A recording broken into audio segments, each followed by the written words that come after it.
Chud the Builder, have you heard of him before? He has got himself into some pretty hot water of late. I hadn't actually never heard of him until this weekend. Never seen him before. Never even knew who he was. And now, yesterday, he has just been.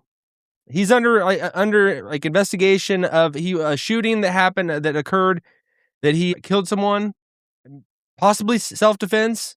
He was live streaming it when it happened, as far as I know. I really have not followed it too much, but it just goes to show that these are dangerous times we are in right now. I think people are going to look back in history and see this was a transitional moment when the internet was fairly new, relatively speaking, and it was just the wild, wild west of everybody having an opinion and being able to vocalize it. And it's a weird thing because America, we live on freedom of speech, and I am all for freedom of speech. But it's always the next shoe could drop and we could lose it in an instant. That over time, a lot of times governments don't want people to have freedom of speech. They don't want people to have freedom in general. That's why the America is such a unique experiment that we have this, that we are blessed to have this. But I want to look at what this man, Chud the Builder. I'm kind of like learning as I go. So this is still fairly new, but it says controversial live streamer Dalton Eatherly, Chud the Builder, got into a physical altercation outside the Montgomery County courthouse. He approached a group after they pointed at him. The other man punched him. Eatherly drew and fired multiple shots, hitting the man. And as far as I've seen, the man died that he shot. So the videos are coming out of it. But I saw over the weekend that this guy, he was just saying, like, calling black people the N-word, and that's become kind of mainstream now. That's kind of normalized. That is a thing. I'm not gonna go there. I've never felt comfortable. I'm gonna do that, But I know a lot of people do feel like they can just say that, without any caution, without even thinking about it. Nick Fuentes is the guy has normalized it. This guy reminds me that a lot of these things seem like an offshoot of Nick Fuentes. Not saying that Nick Fuentes at all caused this, but this boldness, this brashness of guys to come out and provoke. Because I do think that white guys have been, they're fed up, they've had enough, and there's a reaction. And in history, there's always something that pushes something to the limit, and then there's a reaction that happens. A massive reaction. Myron goes on a rant after Chud the Builder got a black guy who shot a black guy who attacked him. He says, people are tired of effing ninjas. We're tired of the effing chimpanzees, orangutan, ape, retard, mother effers. So I don't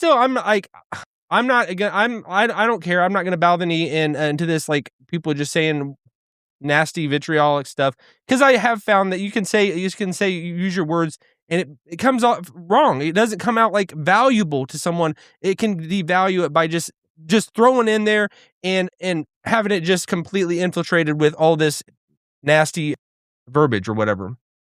So this is the guy, Chud the Builder. This is from TMZ. Chud the Builder hit with attempted murder and other charges after shooting. So whatever I saw over this weekend was this Chud the Builder. He was just walking down the street and just provoking people. But he's doing his live stream, and I think he gets heated. He's probably going through a lot of serious stuff in his life, which it's sad, and I don't know what's going to happen of him. But it's also the person that he shot and killed.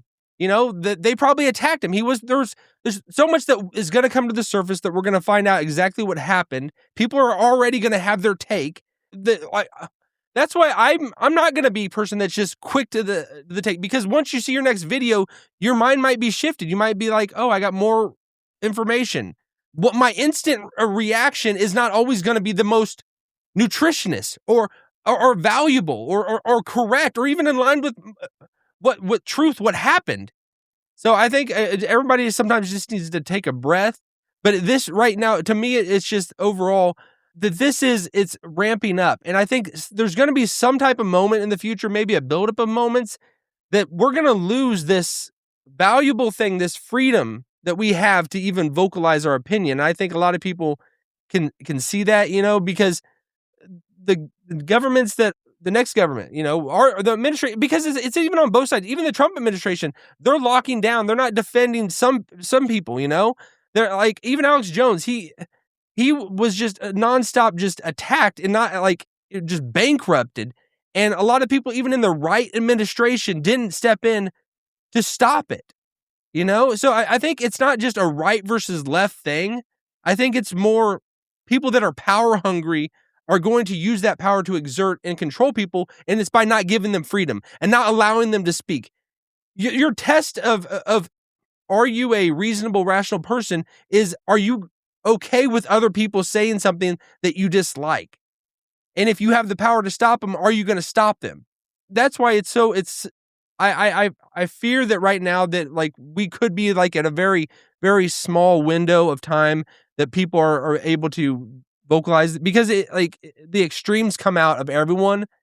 And when people start getting killed and just doing it for a stream, just to try to provoke people, instigate people to go up to them and just say the nastiest thing and then put a phone on them, like, I'm recording you. It's tensions rise when you're on camera. Even if someone's recording you, you're not going to be the same person you are off camera, because you're aware of that. Your blood's going to start boiling. You're not going to be thinking as clearly to react as logically, and stupid stuff like this happens.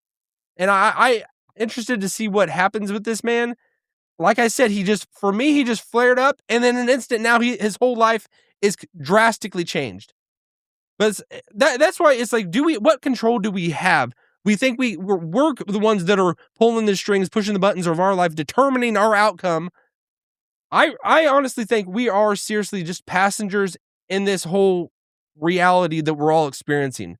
Really, we don't have as much power as a lot of times it seems like we do, because it seems like we're just along for the ride. We're like, it's like, is it free will or is everything determined?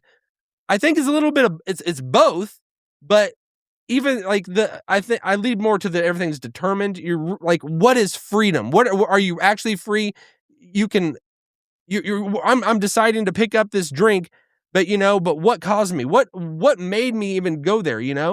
Is it what I ate earlier this morning, or what I drank? I actually haven't eaten yet, but you know what I'm saying? Like, is it our digestion, or are these outside forces? What freedom do we really have?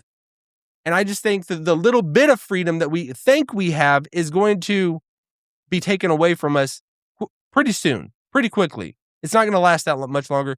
Maybe, and I'm speaking in generalities, not saying that like tomorrow or even a year or 5 years from now, but like this, because the internet is still relatively new in all of human history, that people are going to look back and probably think, wow, those people, they had it all. They were able to just say whatever they want, and it was just a crazy time back then.